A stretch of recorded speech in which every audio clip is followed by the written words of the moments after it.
ठीक है, आज का लेक्चर बायोमैकेनिकल केमिकल की स्पेलिंग सब्जेक्ट नहीं biomechanical application to joint structure and function. जैसे कल के लेक्चर में बताया था कि जॉइंट और जॉइंट के मूवमेंट पे ही हम लोग बायोमैकेनिक्स वर्क करता है। ठीक, तो बायोमैकेनिक्स स्टडी करने का मतलब हमारा यही होता है कि जॉइंट्स की मोबिलिटी, जॉइंट्स का मूवमेंट कैसा है, ठीक है, ये इसमें स्टडी करते हैं और उसका फंक्शन। एक बार क्या बोला, थोड़ा सा बायोस का मतलब लाइफ।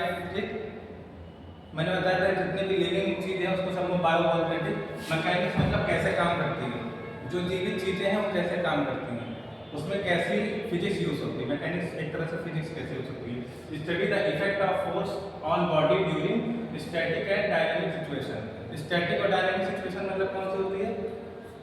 स्टैटिक का मतलब रुका हुआ, डायनामिक मतलब चलता फिरता है। ठीक है, तो बॉडी स्थिर अवस्था में है और बॉडी डायनेमिक पोजीशन में मतलब वर्क कर रही है। दोनों कंडीशन में हम बायोमैकेनिक्स पता होना चाहिए। जैसे हम खड़े हैं, मैं कुछ नहीं कर रहा हूँ, मैं स्टैटिक पोजीशन में हूँ, लेकिन ग्रेविटी वर्क कर रही है ना, तो वो भी बायोमैकेनिक्स का एक पार्ट है। और जो मैं रनिंग कर रहा हूँ, रनिंग करते समय क्यों नहीं कर रहा हूँ, उसमें भी बायोमैकेनिक्स यूज हो रही है। ठीक है, मैकेनिक्स समझ में आ गई। फिर से branch of physics with deal the interrelation between force, matter and motion. ठीक, फोर्स मतलब जो हम फोर्स लगा रहे हैं, मूवमेंट, कोई भी मूवमेंट कर रहे हैं तो बिना फोर्स के मूवमेंट होगा नहीं। ठीक है, force, matter and motion. Biomechanics is the application of mechanical principle of to living structures either animals और human being at rest and during movement. Rest and during movement. तो रेस्ट क्या हो गया, स्टैटिक, और ड्यूरिंग मूवमेंट लिखा हुआ है, movement हमारा हो गया डायनामिक सिचुएशन। दोनों कंडीशन में, दोनों में अप्लाई होता है बायोमैकेनिक्स। बताया ना, जैसे मैं स्टैंडिंग पोजीशन में हूँ तो स्टैटिक पोजीशन, और रनिंग करूँगा तो उसमें भी। ठीक, बायोमैकेनिक्स में अब दो चीजें आती हैं, एक काइनेटिक्स आता है, एक काइनेटिक्स आता है। इसको समझ लेते हैं। काइनेटिक्स के अंदर स्टैटिक और डायनामिक आता है, ये मैंने बता दिया। स्थिर अवस्था और अस्थिर अवस्था। ठीक, इसमें क्या होता है, मूवमेंट होता है, इसमें मूवमेंट नहीं होता। काइनेटिक्स में क्या होता है, दो चीजें आती हैं, ऑर्थोकाइनेटिक, ऑस्टियोकाइनेटिक्स। ऑस्टियोकाइनेटिक्स में क्या होता है, जो हम लोग मूवमेंट देख पाते हैं। ठीक, जैसे हम लोग एल्बो जॉइंट का फ्लेक्शन एक्सटेंशन देख पा रहे हैं।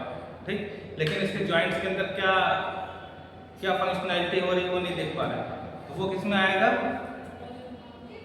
ऑर्थोकाइनेटिक्स में। तो जॉइंट्स के अंदर क्या मूवमेंट, जैसे हमें दिख रहा है फ्लेक्शन, एल्बो फ्लेक्शन हो रहा है इसमें, लेकिन क्या हो रहा है, कौन सा मूवमेंट हो रहा है, ग्लाइडिंग मूवमेंट हो रहा है कि, और कौन सा जॉइंट कैप्सूल कौन सा इसमें होता है। ठीक, साइनोवियल होता है कि कौन सा होता है। ठीक, कुछ। ठीक, तो इसमें जॉइंट, इसमें ये विजिबल होता है ऑस्टियोकाइनेटिक, और ऑर्थोकाइनेटिक विजिबल नहीं होता है। इसमें क्या होता है, अंदर के जो मूवमेंट है हमारे जॉइंट के अंदर के मूवमेंट वो स्टडी करते हैं, और ऑस्टियोकाइनेटिक्स में हम लोग मूवमेंट देखते हैं केवल। ठीक, जो विजिबल होता है बाहर। वेरिएबल्स क्या है, the type of displacement, the location, मतलब इन पांचों पॉइंट के बारे में अलग अलग हम लोग अभी पढ़ते हैं। The type of displacement. ठीक, डिस्प्लेसमेंट मतलब डिसलोकेशन नहीं, डिस्प्लेसमेंट क्या लिखा हुआ, मोशन। ठीक है, इस पेन को मैंने यहाँ पे प्लेस कर दिया, इसको यहाँ से मैंने डिस्प्लेस कर दिया, अपनी जगह से हटा देना, डिस्प्लेसमेंट। ठीक, जैसे कहीं प्लेसमेंट लग गई जॉब में, और डिस्प्लेसमेंट मतलब आप हटा दिए गए, तो इसको हमने यहाँ पे रखा, यहाँ पे हमने मूव करा दिया, तो क्या लिखा हुआ है, मोशन। डिस्प्लेसमेंट मतलब motion.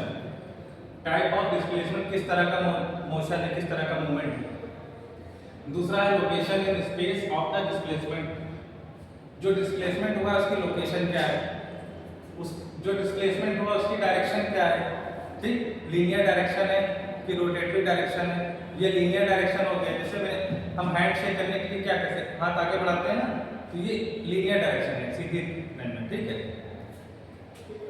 The magnitude of the displacement, उसकी मैग्नीट्यूड क्या है ना, द रेट ऑफ डिस्प्लेसमेंट, उसकी रेट क्या है। रेट में क्या आ जाएगा, वेलोसिटी हो जाएगा। ठीक, वेलोसिटी कितनी पावर से कितनी स्पीड से एक्सीलरेशन की वेलोसिटी क्या है। अच्छा आगे देखते हैं टाइप्स ऑफ डिस्प्लेसमेंट में क्या आएगा। ट्रांसलेटरी मोशन, डिस्प्लेसमेंट मतलब मूवमेंट। ट्रांसलेटरी मोशन जिसे बोलते हैं लीनियर डिस्प्लेसमेंट। ठीक, लीनियर मतलब क्या होता है, लीनियर का मतलब क्या होता है, सीधी रेखा, एक सीधी रेखा। ठीक, ये मूवमेंट हो रहा है। जैसे हमें कोई चीज पिक करनी है, गिलास पानी का उठाना है, ठीक, तो ये लीनियर हो गया। रोटरी मोशन हो गया। ठीक, अब इसमें किसी तरह का मूवमेंट हो रहा है, रोटेशन हो रहा है, रोटरी, एक लीनियर रोटरी होगा। और जनरल मोशन, जनरल मोशन में इन दोनों का कॉम्बिनेशन होगा। ठीक, दोनों मूवमेंट का कॉम्बिनेशन होगा। जैसे हम कोई कॉम्प्लेक्स वर्क कर रहे हैं, ये तो सिंपल वर्क है, ग्लास उठाना, ठीक, ये लीनियर हो गया। और रोटरी मोशन हो गया। ठीक, कुछ ऐसा वर्क जिसमें हाथ हिल जाएगा। जब हम कोई कंप्लीट वर्क कर रहे हैं, है ना, तो उसमें क्या ये दोनों यूज होते हैं। ठीक है, ट्रांसलेटरी मोशन में लीनियर डिस्प्लेसमेंट का एग्जांपल क्या हो गया, movement of the segment in the straight line. ठीक, ये लीनियर डिस्प्लेसमेंट हो गया। इसमें देख रहे हैं पानी का गिलास उठा रहा है, ठीक, एक सिंगल डायरेक्शन में। Each point on the segment moves through the same distance at the same time in parallel path. ठीक, पैरेलल पाथ में ये टेबल है जैसे, ठीक है, तो उसी के पैरेलल है, पैरेलल पाथ में सेम टाइम में पैरेलल पाथ और सेम डिस्टेंस है।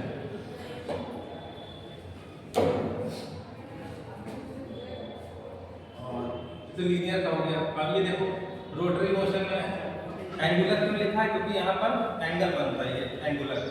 ठीक, उसमें कोई एंगल नहीं बन रहा था, इसमें एंगुलर मूवमेंट हो रहा है। ठीक है, मूवमेंट ऑफ द सेगमेंट, ये सेगमेंट किसको बोल रहे हैं, ये सेगमेंट को बोल रहे हैं। ठीक, movement of the segment around the fix axis, ये बना हुआ है, इसके एक्सिस के चारों तरफ मूवमेंट होगा। ठीक, लेकिन ये यहाँ पर फिक्स रहेगा, ये फिक्स रहेगा, लेकिन देखो एक्सिस फिक्स है लेकिन मूवमेंट हो रहा है ना, तो एंगुलर मूवमेंट हो गया। ठीक, इसी को एंगुलर डिस्प्लेसमेंट भी बोलते हैं। ठीक है, each point on the segment moves through the same angle at the same time at a constant distance from the COR का मतलब नहीं पता, लेकिन जो है इसमें क्या होगा, एक्सिस फिक्स रहेगा, मूवमेंट होगा, रोटरी मूवमेंट। ठीक, और ये सिंपल सी चीज है, इसमें कोई बोले हैं, एक लीनियर हो गया, एक एंगुलर डिस्प्लेसमेंट हो गया, जनरल मोशन हो गया जिसमें दोनों का मिक्स रहता है। When non-segmented objects are moved, combination of rotation and translation, general motion are common. Curvilinear plane or planar motion designates a combination of translation and rotation of a segment is two dimension. अब इसमें dimension के बारे में पढ़ेंगे, 6 dimension के बारे में। When this type of motion occurs, the axis about which the segment moves is not fixed but rather shift in space as the object moves. Instantaneous axis of rotation. ठीक है, general motion में आप समझ लो कि दोनों चीज का combination है, लीनियर का और रोटरी का। लोकेशन ऑफ डिस्प्लेसमेंट के बारे में, एक पॉइंट था वो हो गया डिस्प्लेसमेंट, दूसरा पॉइंट है location of displacement. Cartesian coordinate system, the x axis runs side to side in a body, coronal axis, the y axis runs up the down in the body vertical। अब body के axis plane आपने देख पढ़े थे, body के axis और plane ये देख लेते हैं इसमें। ठीक, एक्सिस हो गया और प्लेन हो गया, तो ये तो एंटीरियर और पोस्टीरियर हो गया। देख लो, एक minute, X axis, Y axis, तो एक्स एक्सिस कहां पर रन करती है, side to side of the body के दोनों साइड एक्स एक्सिस, और Y axis runs up and down, ऊपर से नीचे, ठीक। लेफ्ट से राइट ये हो गया एक्स एक्सिस और ये वाई एक्सिस, ठीक। और उसके बाद आएगा Z axis, Z axis anterior से पोस्टीरियर, ठीक। ये 3 एक्सिस हो गए। And unconstrained segment can either rotate और translate around each of the 3 axis which result in 6 potential option for the motion of the segment। तो ये 3 एक्सिस पे ही सारे मूवमेंट होते हैं, ठीक है। और ये 3 एक्सिस पे क्या बनते हैं हमारे 6 पोटेंशियल ऑप्शन बनते हैं, ठीक है। जैसे हमारा हाथ, हमारा लिंक है ना, ये डायरेक्ट कैसे हो रहा है, या तो लीनियर, या तो इसमें एक्स एक्सिस में होगा, या तो वाई से। अभी हमारा क्या एक्स एक्सिस में जा रहा है, लेफ्ट से राइट बोला था ना। और ये देखो the X axis run side to side, तो ये हैंड है, एबडक्शन की पोजीशन में जाएगा तो साइड टू साइड जाएगा ना। Y axis run up and down, तो आप ऊपर से नीचे, ठीक, ऊपर से नीचे। और Z axis run front to back, ठीक है, फ्रंट टू बैक जाएगा, ठीक, पीछे की तरफ जो भी मूवमेंट होंगे। ये लेग का मूवमेंट हो रहा है, पीछे की तरफ जा रहा है ना, हाइपर एक्सटेंशन में। तो एक्सिस और प्लेन पे हमारे सारे मोशन जॉइंट जितने मोशन है काम करते हैं, ठीक। अगर किसी को एक्सप्लेन करना चाहे कि किस एक्सिस में मूवमेंट हो रहा है तो वही एक्स वाई जेड से बताते हैं, ठीक। और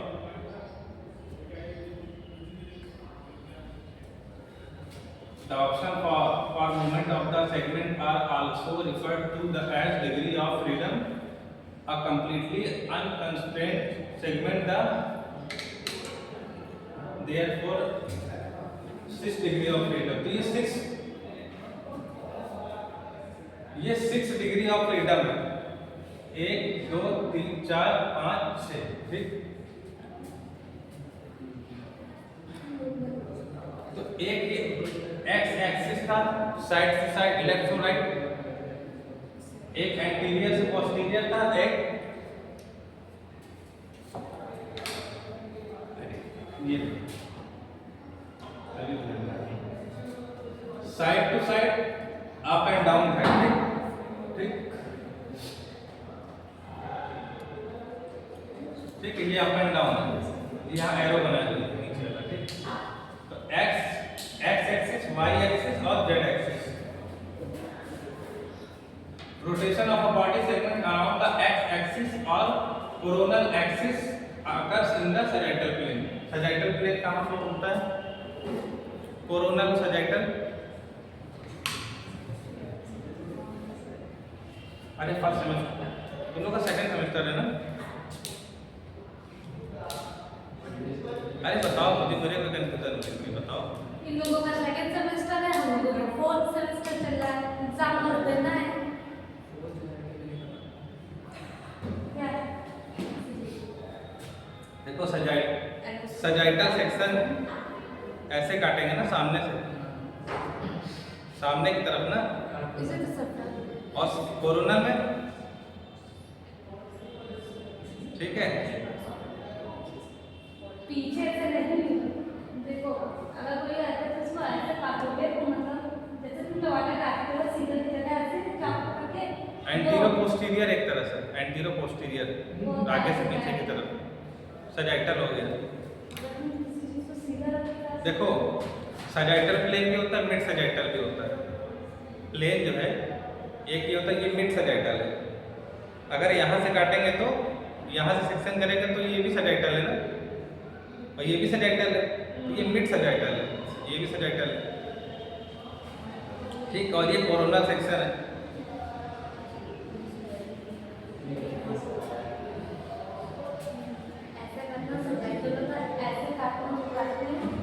Sagittal plane motion are most easily visualized as front to back motion of the segment, flexion extension of the upper extremity at the, ठीक है। Sagittal plane में क्या देखने को मिलता है आपको, ये देखो Sagittal plane motions are most easily visualized। Sagittal plane के मूवमेंट हम लोग आसानी से देख सकते हैं as front to back, आगे से पीछे की तरफ, ठीक है, आगे से पीछे की तरफ। तो आगे से पीछे की तरफ front to back motion of the segment, ठीक है। ये सेगमेंट है इसका, फ्रंट टू बैक मूवमेंट होगा, ठीक है, सेगमेंटल प्लेन मोशन में। इसका एग्जांपल लिखा हुआ क्या, फ्लेक्शन एक्सटेंशन। तो शोल्डर जॉइंट का फ्लेक्शन और extension of the upper extremity at the glenohumeral joint. तो ये कौन सा जॉइंट है, क्या शोल्डर जॉइंट है, वो ball and socket ball and socket type. Her joint का नाम होता है ना, इसका नाम है ग्लेनोह्यूमरल जॉइंट, ठीक। ग्लेनोह्यूमरल जॉइंट, ग्लेनो मतलब बॉल एंड सॉकेट जॉइंट है। हमें वैसे वाला ग्लेनो मतलब glenoid cavity, humerus bone, glenohumeral joint. Humerus का हेड, हेड ऑफ ह्यूमरस और ग्लेनाइड कैविटी के कॉम्बिनेशन से शोल्डर जॉइंट बनेगा। शोल्डर जॉइंट को स्टेबलाइज करने के लिए क्या, रोटेटर मसल पता है किसी को? रोटेटर मसल, रोटेटर कफ में कौन कौन सी मसल होती है भाई? रोटेटर कफ में कौन कौन सी मसल होती है? अरे supraspinatus, infraspinatus, teres major, teres minor, यही सब तो। नहीं नहीं, फिजियोथेरेपिस्ट वालों को मसल्स जॉइंट की नॉलेज होनी चाहिए। अच्छा,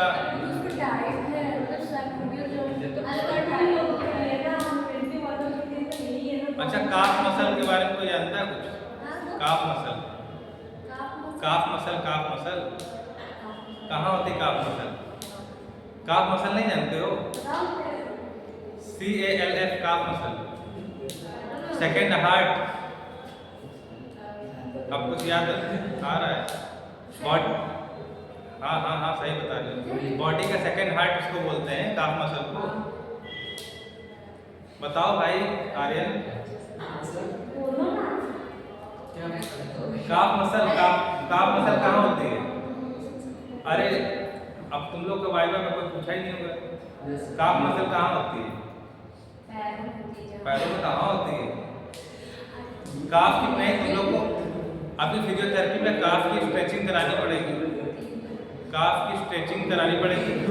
और डीप पेशेंट आता है, उसका डीप वेन DVT की बीमारी आती है, ठीक है, डीप वेन थ्रोम्बोसिस। अगर काफ मसल प्रॉपर वर्क नहीं करते हैं तो वहाँ पर वेनस रिटर्न अच्छा नहीं होता। काफ मसल का सबसे इंपॉर्टेंट रोल होता है वेनस रिटर्न का। वेनस रिटर्न जान रहे हो?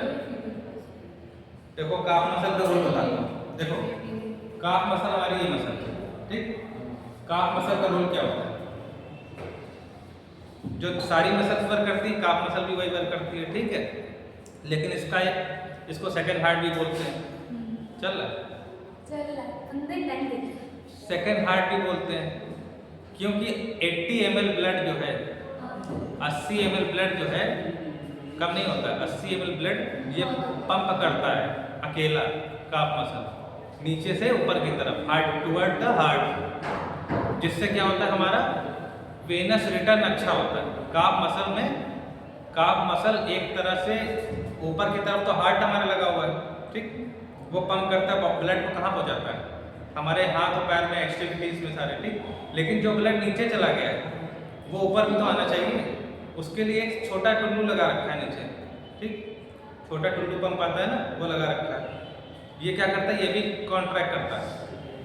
कभी कभी पैरों में थकान होती है किसी को, ज़्यादा देर तक बैठने से क्या होता है, ज़्यादा देर तक खड़े रहने से वहाँ पर ब्लड ग्रेविटी की वजह से चला जाता है, एक्यूमुलेट होता है, वो वापस आ नहीं पाता है। तो काफ मसल हेल्प करती है नीचे का ब्लड ऊपर भेजने में। उससे क्या होता है, वेनस रिटर्न अच्छा होता है। ये वर्ड याद रखना, वेनस रिटर्न, ये कई बार टर्म्स यूज होगा। वेनस रिटर्न मतलब वेन्स का जो ब्लड है उसको वापस भेजना, वेनस रिटर्न, ठीक। वेनस रिटर्न जिनका नहीं हो पाता है, या वहाँ पर लॉन्ग सिफाइनस वेन है, सिफाइनस वेन में छोटे छोटे वॉल लगे होते हैं, वेन्स में क्या लगे होते हैं, वॉल। आर्टरी में कोई वॉल नहीं होता, आर्टरी में कोई वॉल नहीं होता, वेन्स में वॉल्स होते हैं और माइक्रो लेवल के वॉल्स होते हैं, ठीक। वॉल का काम होता है नीचे का ब्लड ऊपर चला जाए, वापस नीचे ना आए, लेकिन वो अगर एक प्रॉब्लम आती है लंबे समय तक खड़े रहने की वजह से, ग्रेविटी की वजह से वॉल्व खराब हो जाते हैं पैरों के, वेंस के वॉल्व खराब हो जाता है तो क्या होता है, ब्लड को ऊपर नहीं भेज पाता है। मतलब काफ मसल ऊपर तो भेजती है ब्लड को, लेकिन क्योंकि वॉल्व खराब हो गए, वॉल्व का काम होता है कि यूनी डायरेक्शनल ब्लड फ्लो कराना। अब वॉल्व खराब हो गया तो हमारी ये काफ मसल पंप तो कर रही ब्लड को, लेकिन वापस नीचे भाग जा रहा है। तो हम मरीज को क्या कह रहे हैं, आप ऐसा करा करिए कि अब मरीज क्या कहेगा, जिसकी ये प्रॉब्लम है काफ मसल की, वो स्पाइनस वेन उसके वॉल्व खराब हो गए, तो क्या आएगा, हम जब चलते हैं तो पैरों में सूजन आ जाती है, और जब लेट जाते हैं तो सूजन गायब हो जाती है, ठीक है, स्वेलिंग आ जाती है चलने फिरने पे। तो इसका मतलब उसकी काफ मसल ब्लड तो ऊपर पंप कर रही है, लेकिन जब वो जब ग्रेविटी में खड़ा है, ठीक, जब स्टैंडिंग पोजीशन में है, लंबे समय तक खड़ा है, मतलब किचन में कोई लेडीज काम कर रही है लंबे समय तक, खाना बना रही, रोटी बना रही, तो नीचे का ब्लड ऊपर नहीं आ पा रहा है क्योंकि वेन्स खराब है, वेन्स की वॉल्व खराब है, ठीक।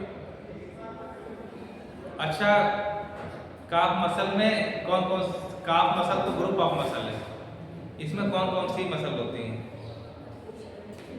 2 मसल होती हैं, ठीक है, नहीं पूछ नहीं रहे, एक बार पूछते हैं फिर बताते हैं। एक मसल होती है गैस्ट्रोक्नेमियस, ठीक, गैस्ट्रोक्नेमियस, और दूसरी कौन सी होती है,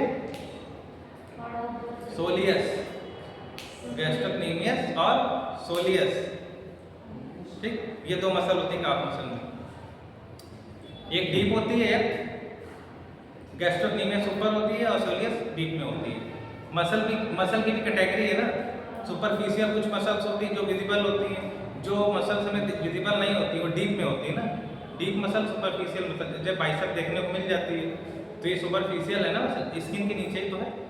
और अंदर भी जैसे ब्रैकियालिस मसल होती है वो देखने को नहीं मिलेगी, आपको क्या देखने मिलेगा, डेल्टॉइड देखने को मिलेगा, बाइसेप ट्राइसेप देखने को मिलेगा, कुछ फोरआर्म की सुपिनेटार मसल देखने को मिल जाएंगे, ठीक।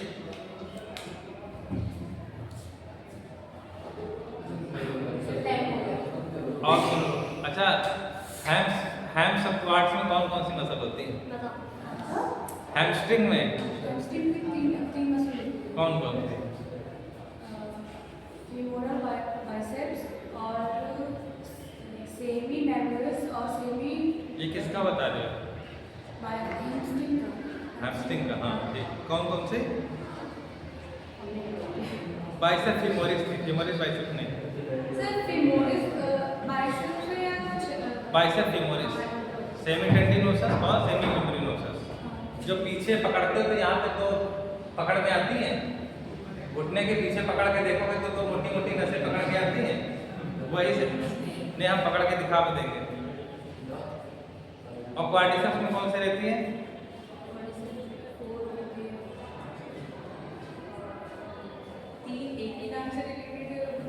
वास्टस, मीडियल, लेटरल और इंटरमीडियल, और एक है जो रेक्टस,